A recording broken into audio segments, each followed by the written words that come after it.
उसका कमरा अब भी वैसा ही है जिस तरह वो छोड़ कर गया था। बिस्तर पर वही चादर पड़ी है, तकिया अब भी उसी कोने में रखा है जहाँ वो सिर रखकर माँ से कहता था, माँ 2 मिनट रेस्ट कर रहा हूँ, चाय मत लाना अभी। अब वो चाय कोई नहीं लाता। हाँ, अब वो चाय कोई नहीं लाता। अब वहाँ कोई नहीं सोता। हाँ, अब उस बिस्तर पर कोई नहीं सोता। अलमारी में अब भी उसके कपड़े रखे हैं। एक एक शर्ट माँ ने धोकर प्रेस करके रखी है। वो कहती है जब आएगा तो सब कुछ उसे मिलना चाहिए, उसे लगे ही नहीं कि वो हमसे दूर रह रहा है। पर माँ खुद जानती है हर दिन उसके आने की उम्मीद अब सिर्फ आंसुओं से भीग रही है। उसका परफ्यूम अब भी वहीं रखा है। हल्की सी उसकी खुशबू आज भी माँ को खींच लाती है कमरे में।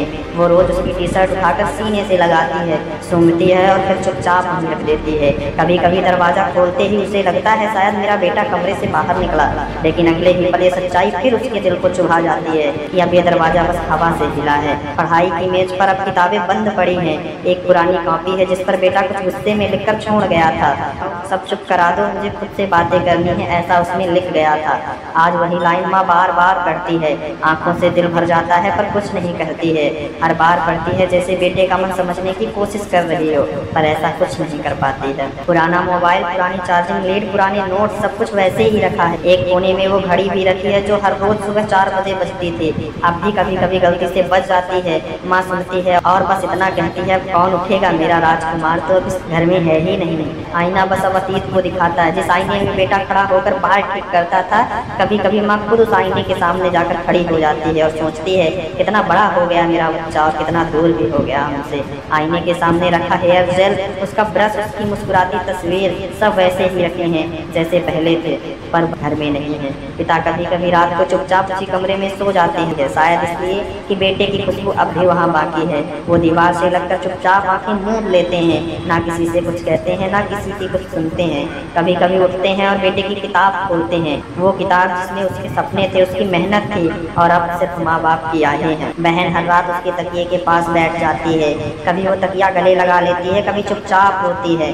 फोन खोलती है, भाई की पुरानी चैट्स पढ़ती है, भैया आज माँ फिर रोई, भैया बिना तेरे घर सन्नाटा है। वो रिप्लाई ढूंढती है पर कोई जवाब नहीं आता। दोस्त अब भी उसके पुराने जूते को छूकर कहते हैं वो यही था। पुराने कमरे में अब भी दोस्त आते हैं, कभी तो वो एक साथ बैठे थे यहाँ, जोर जोर कर हंसते थे, पागलों की तरह झगड़ते थे।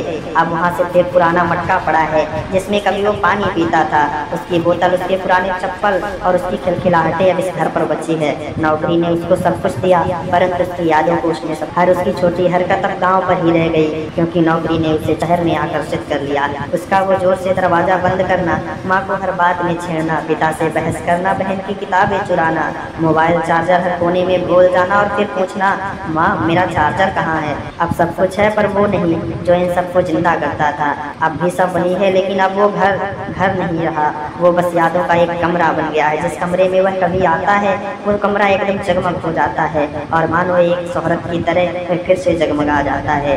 सो दोस्तों, कभी भी अपने गांव जाओ, अपनी माँ बाप की यादों को समझो और उस पर समेट जाओ। कभी भी किसी शहर पर जाकर अपने अतीत को मत भूलो। जाओ, तुम्हारा गांव तुम्हें याद कर रहा है, जाओ, तुम्हारा परिवार तुम्हें याद कर रहा है।